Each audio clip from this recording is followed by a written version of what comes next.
Hello and welcome to the latest of my deep dive videos.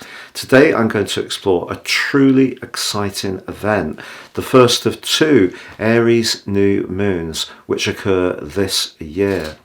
And this one is on the 21st of March at 5:22 p.m. Universal Central Time and at 0 degrees 49 minutes in Aries. First up, I'm going to share with you how I'm going to structure this video. I will give you the exact time when it occurs across all the major cities in the world. In Sydney, it does actually occur on the 22nd of March. Then I'm going to give you what my take is on an Aries new moon. And then I'm going to share with you what makes this one particularly interesting, because the ruler of Aries is actually going to be providing somewhat of a challenge, but there's also a huge opportunity that comes through the energy of Pluto. I'm going to share with you the event chart in terms of the solar wheel, taking the first house at 0 degrees Aries, so we can all collectively understand and relate to this. But then I'm going to share with you the event chart, which does give us an ascendant in Virgo, and it changes up things a lot from the solar chart, but gives us a lot more specific information of how we can surf this energy to good effect. If you are a returning viewer, thank you so much for joining me once more. If you're new here, this is very much a community. Please share your thoughts. I interact with every comment, and please subscribe. If you would like to deepen your understanding of more serious astrology, if you give me 3 pieces of your personal birth data of time, date and place of birth, I can produce for you your life roadmap report. This will help you to understand some of the repetitive patterns you've experienced in your life, but also give you a much more intimate understanding of how to deal with them. And in my special package of 30% off, you can also get your 12-month personal forecast. These reports are totally unique to you, and no two reports are the same. Please see the link below for more. If you don't know your time of birth, I've devised a new format which works more in relation to my YouTube videos. It can also be extremely helpful in deepening your understanding. Please see the link below for those two. They're known as my solar package. Finally, if you would like to get your free daily horoscope fired to your device each morning, you can see the link to sign up for that beneath this video too. So on the screen now, you can see exactly what time this event occurs in all the major cities of the world, and with Sydney that it is on the 22nd of March. So let's first of all explore what a new moon is. The moon goes through 8 cycles each month, and some people actually call a new moon the dark moon because we can't really see it from planet Earth. But essentially, the moon and the sun are actually together. And in the sign of Aries, which is the first zodiac sign, we're starting the new journey. And this is very exciting in itself because the sun in Aries is very much about action, thrust, initiation, investing extra energy in ongoing plans that are important to us, but also finding that spark of enthusiasm to get new strands off the ground. So I feel if you have been feeling sluggish, and it wouldn't be a surprise because the ruler of Aries has been conflicted by the dreamy, draining energies of Neptune over the last couple of weeks, I feel that there is going to be a sense of excitement and freshness that we can all embrace. But that's the sun, which is very much to do with the more physical, masculine plane. The moon, of course, is much more about being receptive, the emotional dimension, about our homes, our families, our interactions in terms of our feelings. And the moon in Aries can be a restless location for the moon, but I think it gives us all a lot of get-go.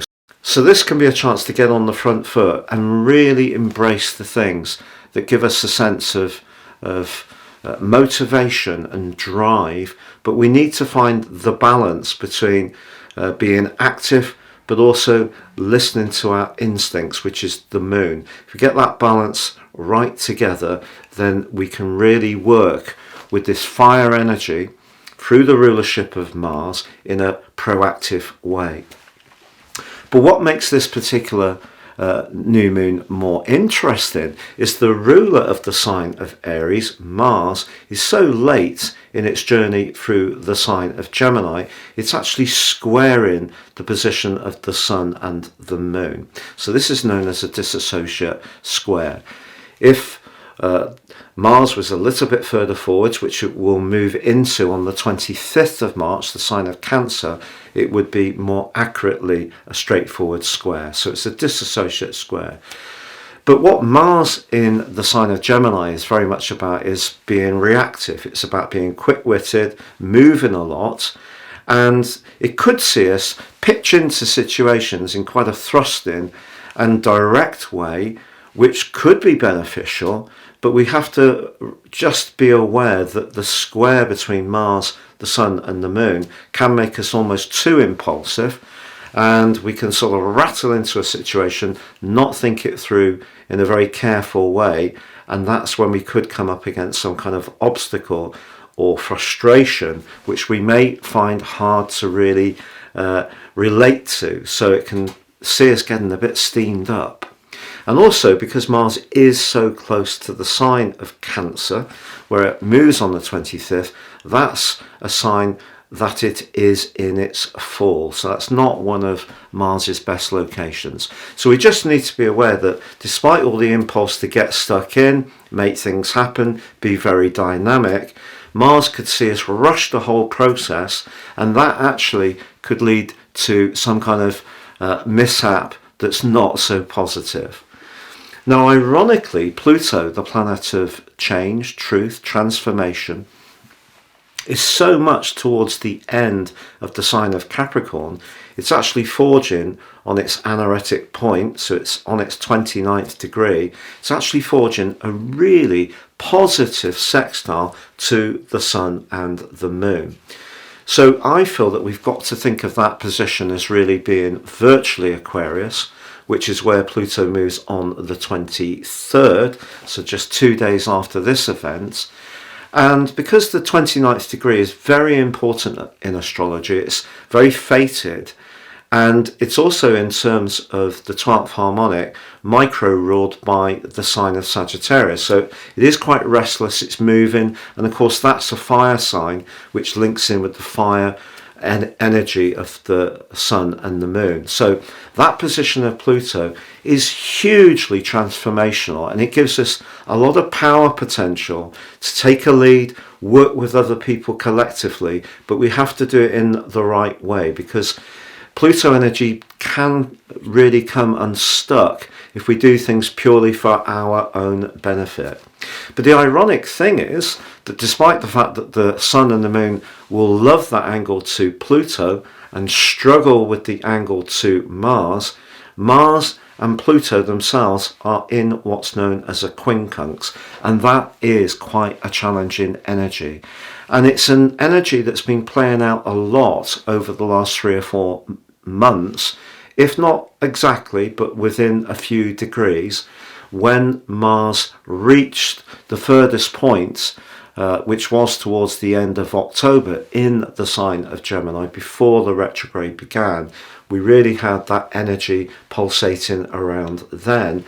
And this is where it gets much more difficult to balance our motivations and our drives in a fair way. So if there has been some challenge between the orthodox, big business, big government, and wanting to have control over people's democratic viewpoints, we have seen a lot of industrial unrest. We've also seen a lot of clashes through social media, very polarized opinions.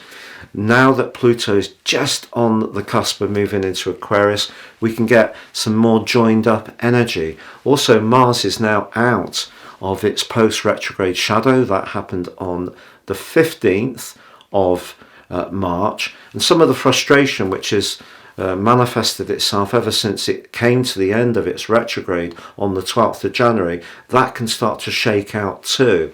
So it's really, really exciting time. And of course, this is only the first of 2 new moons in the sign of Aries, because that solar eclipse will occur towards the end of its journey in Aries, again on the anaretic point, 29 degrees.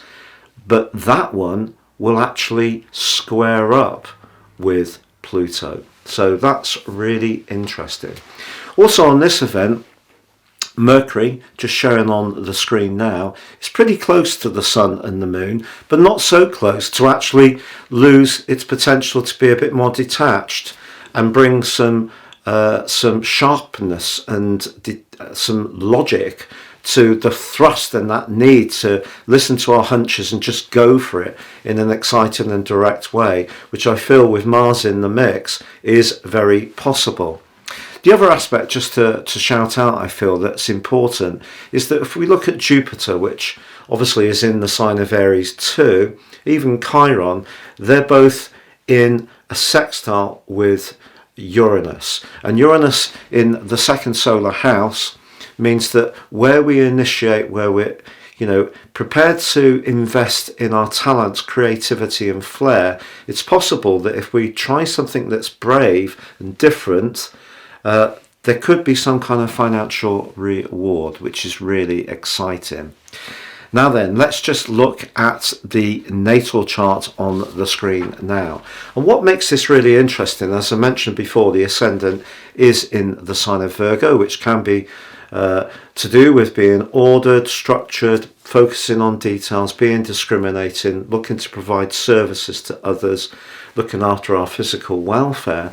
But we do have the part of fortune. It's just tucked up in the 12th house, but it's so close, it's literally a minute away from being exactly conjunct the ascendant. So if we can just introduce some plan within our initiation that the new moon gives us to provide something which actually helps others as well as ourselves, we really will have it cracked. The problem is, you can see right at the top of the chart that Mars is in the 10th house in the natal chart, and it's clashing with the ascendant.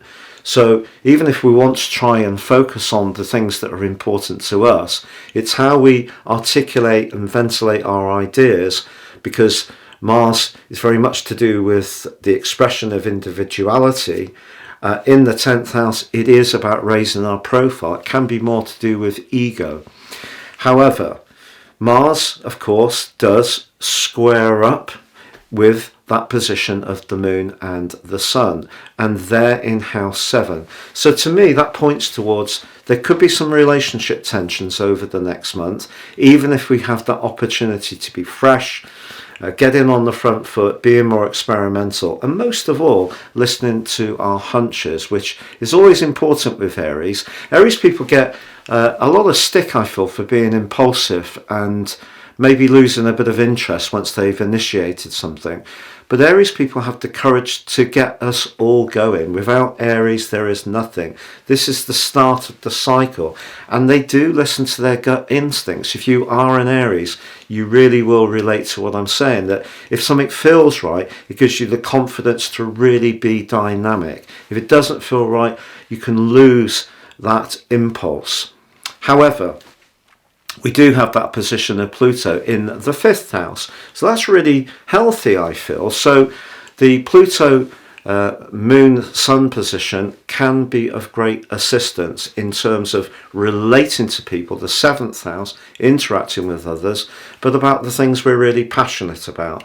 But I feel that because Pluto is in the 5th house, which is about individuality, and we have that clash with Mars, I feel that there could be some challenges that come through the transformations we're all going through, not least just technology. It's just changing at such a pace. And because Pluto can be to do with our identity, maybe there can be a sense that things are changing at such a pace that it can feel a little bit like a runaway carriage, and that can feel a little bit scary. But the position of Uranus in this particular chart is in house 9. experimentation, and Jupiter in house 8, very much the long-term finance. So technology is going to still be very much in the news and in focus, but I think around relationships of all kinds, there could be a little bit of a battle for who has the power, and not necessarily in a sinister way in certain personal relationships. There may be a need to just inject some new ways of doing things, being a bit more spontaneous, not being so stuck in our ways, embracing new approaches. We all can't resist the fact that Pluto's moving into Aquarius. It will only be for 11 weeks. It's coming back next year for 38, and then from November 2024 it's going to be in the sign of Pluto for the long term. So it is a huge period of potential upheaval and change for us all, and Mars there could be the way we think. So I think there's going to be a lot of squabbling and viewpoints exchanged, particularly through social media, that can push back against change, or there can be people who are more conservative, and there can be people who are more radical and embrace things in a more go-getting and dynamic way. Please stay with me as I go through each of the zodiac signs from Aries through to Pisces, and you can tune into these in relation to your sun or your ascendant. The choice is yours.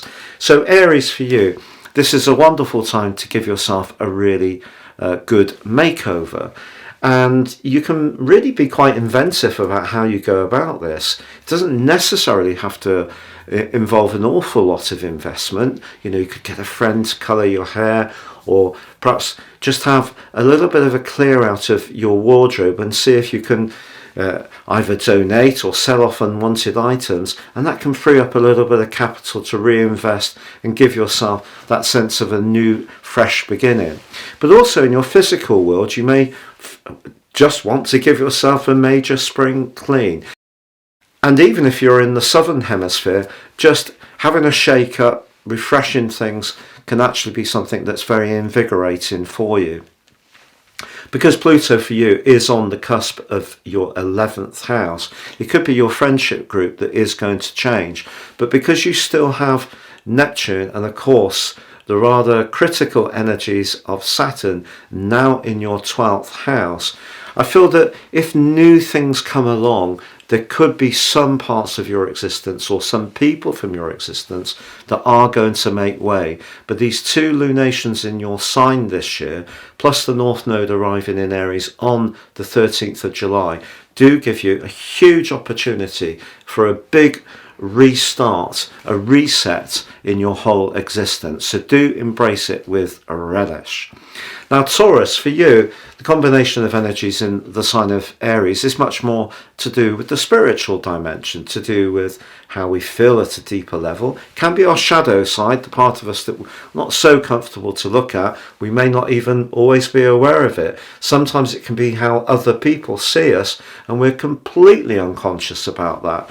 And I feel the growth for you could be around those areas over the next 6 months or so. You may start to get a much deeper understanding of what makes you tick, what makes other people tick, and deepen your psychological understanding in an enormous way.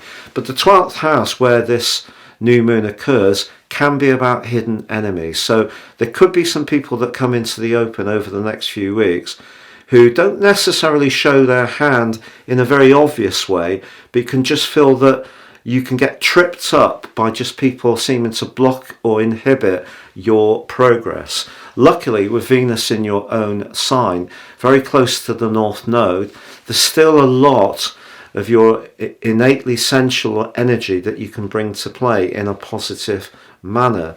But I feel that Mars in the second house for you since August the 20th last year, if you've really been very focused on economic and financial generation, and that really has been your absolute main focus, and it has been more of a preoccupation than, say, how you feel about things or your spiritual journey, I feel that this event is asking you to have a think again, try and get things into a bit more of a balance. Now Gemini, for you, obviously The sign of Aries is about friendship, it's about connections, networking, really exciting. And also having Jupiter in this location and your ruler Mercury suggests that something about your future plans can get a real electric spark of energy, which can be so exciting over the next 4 weeks and thereafter the next 6 months. Now Mars, of course, is in your sign, and I think there probably have been times through October, November and the last couple of weeks when things have felt like you were walking through a field of glue, and that glue has probably felt about 3 feet deep. It really has been potentially a very draining and enervating time, but you're going to really discover your joie de vivre on this event. You still do have Venus and the North Node and Uranus in your 12th house. Uranus continues to electrify your nervous system, so learning to work with that on your sleep patterns, on your exercise, stretching, diet and nutrition still remains an important facet, but I feel that you're going to want to join in and connect to other people a great deal more over the next 4 weeks than you have more recently. Cancer, of course, you're just on the cusp of Mars pitching up in your sign on the 25th, and that really will be very good for you because Mars moving through your 12th solar house since August the 20th has equally probably been a very torturous affair at times. But what all these planets are doing in the 10th house is giving you a glorious opportunity to raise your profile, set your intentions about goals and ambitions, be much more on the front foot when it comes to employment opportunities. If you are someone who has a leader role or you work for yourself, I think you're going to find yourself absolutely inspired over the next few weeks. But you get a clue from Venus and the North Node, which says your ability to work collegiately with others is going to be very important. It could also be a case of who as much as what you know when it comes to letting people know about your talents, but you really can receive a lot of acknowledgement and a lot of acclaim over the next 4 weeks, which can be really exciting. And some of the relationship politics, which just seem to have dominated over the last 15 years, I feel that they can fade away a little bit, and that's going to be really reassuring. Leo, for you, this event occurs in your sister fire sign of Aries, which is very much about adventure, independence, discovery, travel, higher education, overseas affairs, can be to do with holidays and vacations. Just so much to go for there. But you've got to challenge that part of you that, despite you coming across as being, very regal, and you gain people's respect from your demeanor, which is brilliant, but sometimes you can be a bit tentative for actually going for it because you'd rather work closely with someone else or stick with what you know because you're a fixed sign. So this particular event is really asking you to surf the adrenaline of the fire energy that your sister triplicity sign gives you, and really just sort of be much more buccaneering and cavalier and abandoned in your approach over the next 4 weeks. Now, Virgo, for you, the collection of energy in the sign of Aries is about transformation, but it doesn't change the fact that you've got the stubborn Saturn and the rather mystic Neptune in your sector of relating. Is that the area you want to change? With Venus in your sector of truth and also in a conjunction with the North Node, along with Uranus, if you're not particularly happy in a relationship, perhaps that's what needs to transform over the next 4 weeks. Because what you're craving for is a deep connection where you can really be invested, where you feel there's passion, not just of a sensuous nature, but passion because you're both in it together. There is a real devotion that you share. If you lack that, and it feels like any kind of relationship, business, friendship, is just going through the motions, I feel it can be something you look to change. So some things could fade out of your life over the next 4 weeks, but new exciting themes, trends and strands can come in, but they need to be ones that really engage you. Libra, for you, this collective occurs in your 7th house of relating. And of course, that is what you have a particular penchant for.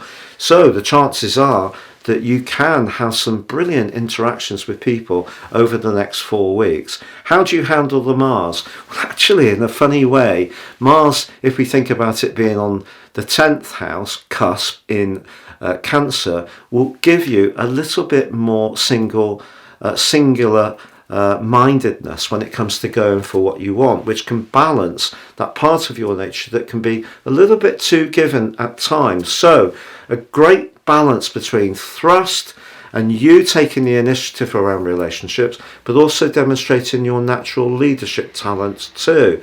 And it could be around a business partnership, a new relationship in that department, as much as a personal one, that really takes centre stage over the next 4 weeks. Now, Scorpio, of course, your sign, like the sign of Aries, is governed traditionally by Mars. Your Mars energy is potentially very sexual. It can be direct. It can almost crave a degree of confrontation. But all these energies in your 6th house is about your life organization, your work, your structures, your routines. This may not sound a particularly sexy mix, but you do have Venus, the planet of love and affection, in your 7th house in a glorious conjunction with the North Node. And of course, they're both, well, in the case of Uranus in your 7th house, that's forging a fabulous link with Jupiter, the planet of fortune. So I feel that things can change around relationships for you. If you're in one, maybe a fairer share of the domestic chores can bring about greater harmony between you and yours. Maybe you're house sharing and just a bit of give and take, bit of sacrifice here or doing a favour there for someone at work, covering a shift. These kind of things can bring about a spark. But also I feel you're going to have a much greater motivation to really get yourself into better shape, but it doesn't necessarily have to be just in the physical domain. Pluto, your modern ruler, is just about to move into the deep psychological 4th house, very much about home, family and emotion. Some kind of reorganization at home, even a move, is possible for you. Sagittarius, the cluster of energy in your sister fire sign of Aries, gives you so much to be excited about. It could see your natural enthusiasm, bubbliness, jovial way really flow. And because Jupiter is forging a great link with Uranus, it could be that that can attract an opportunity around your work. Pluto's moving into an area that can see you very persuasive over the next 11 weeks. And that persuasiveness can work well for you. Now, of course, Mars has been in your 7th house of relating since August the 20th. It's not Mars's best location. It can be good for setting boundaries around relationships, and it can be good for any kind of sport which requires direct combat with an opponent, such as tennis or badminton or testing out yourself in some kind of physical way. But I feel that it's moving to the 8th house, which is imminent on the 25th. That is a very sensual energy which is going to play out over the following 6 weeks. If there is somebody on the field of your orbit at the moment that's really making your pulse race, then it could be that they have some kind of intense energy about them, but also they're good fun and playful, and that could be something that you find very interesting. But if you have talents that haven't really been used to the full, you've got a fantastic opportunity in the next month to showcase them, to animate them, to illuminate them, and really draw a lot of attention to them too. Which brings us to Capricorn. Now, all the energy in Aries for you is very much about how we feel about things. How do you feel about things? So this moon is asking you, this new moon is asking you to focus more on that domain, your immediate environment. If you're not particularly settled in where you are living, it could be something that you do think to change, to be honest, especially if your immediate environment impinges on your peace of mind. Now Saturn's in the third house. You know, if you've got noisy neighbours, barking dogs, traffic, or conversely, you live somewhere that's so isolated and quiet and tranquil that actually you just really yearn for some extra buzz, that could be something you think about. Then again, it could be that you want to be somewhere that connects you to restaurants and cafes and some culture. And if you're somewhere that's makes it more difficult to reach those, then that could be where you think about changing your home situation there.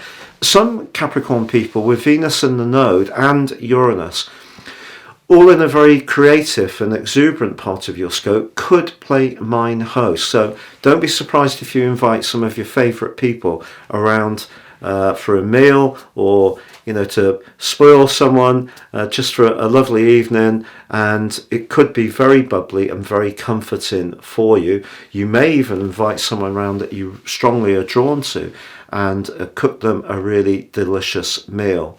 Now Aquarius, for you, it's all about your ideas. You're an ideas person. You have a duality to your sign. Saturn asks you to stick with the tried and trusted. Uranus asks you to be more progressive. They kind of compete. It depends on where you're born in the 3-10-degree slots of Aquarius. If you're born in the first 10 degrees, you're going to have that much more progressive side of your nature. The middle 10 degrees, you need to think and use your intellect. And the last 10 degrees, you might sometimes settle for the easy life because you want, through the sub-rulership of Venus, to have more pleasant, comforting relationships. So it just depends, and of course your natal chart as well, beyond your sun, what type of Aquarian you are. But I can say with some certainty, you need mental stimulation big time over the next 4 weeks. And you also need to share your ideas. That could mean that you're going to design a technological solution, an app. It may be you're going to write your own blog. Maybe you're going to sketch down some ideas for a film script or screenplay, or perhaps the outline for a book. Don't doubt yourself. Don't let self-limiting thoughts stop you from really being bubbly and upbeat, because this is a really exciting new moon for you, especially because Pluto is right on the edge of entering your sign. If you are born right at the start of Aquarius, this could be enormously powerful. And it is true to say that you may have to work very hard with Mars just about to move into your 6th house, and it may create quite a lot of nervous energy, seizing opportunities. And the key here is to prioritize, not spread yourself too thin. Write lists, decide what's most important, and then go for those systematically in the way that you can. And this really provides some glorious, sparkling potential for interactions with others. And finally, but never least, we have Pisces. Now, your 2 ruling planets are in the mix. The moon is quite close to the position of Neptune. We also have Jupiter, your traditional ruler, in the part of your horoscope that's to do with loot. And of course, therefore, this new moon is also potentially about money, everyday money. But the 2nd house isn't just about that. It can also be about our own assessment of our own self-worth. It can also be about the possessions we have, the foundation in our life that we base our moves off, and it can be about the things we really enjoy. Now, someone said recently on one of my videos that they liked my expression calorific goodies, but I think it sums it up. We've had our dinner, we've had a hard day, and we're just settling down maybe to relax a little bit, and we think, now what do I have in the fridge that's rather moreish and rather hard to resist? And you may find over the next 4 weeks that your love, if you have a sweet tooth, of those kind of things is going to be enhanced. If you're someone who's very good at resisting those kind of things, you may find yourself getting more mindful of some more natural food, even cooking from scratch. This is a very Tauran new moon for you personally, but you could definitely be mindful of trying to improve your financial situation. But with Saturn newly in your sign, the key is to focus on the strands in your situation which are truly essential. It's been a real pleasure being with you. Thank you so much for joining me. Please do comment, and I'd be so honoured if you would subscribe too. Take care and goodbye.